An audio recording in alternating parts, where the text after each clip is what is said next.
RCB 2008ರಲ್ಲಿ ಐಪಿಎಲ್ಗೆ ಪದಾರ್ಪಣೆ ಮಾಡಿ 2024ರವರೆಗೆ ಟ್ರೋಫಿಯೇ ಗೆದ್ದಿರಲಿಲ್ಲ. 17 ವರ್ಷಗಳ ಕಾಲ ಆರ್ಸಿಬಿಯನ್ನ ಟ್ರೋಲ್ ಮೇಲೆ ಟ್ರೋಲ್ ಮಾಡಲಾಯಿತು.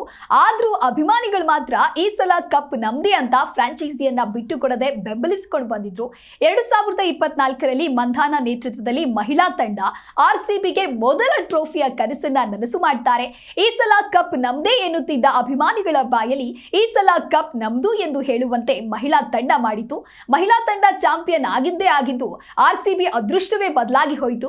ಯಾಕೆ ಅಂತ ಹೇಳಿದ್ರೆ 18 ವರ್ಷ ಪ್ರಶಸ್ತಿಯ ಬರ ಎದುರಿಸಿದ್ದ ಪುರುಷರ ತಂಡ 2025ರಲ್ಲಿ ಚೊಚ್ಚಲ ಟ್ರೋಫಿಯನ್ನ ಎತ್ತಿ ಹಿಡಿದಿತ್ತು.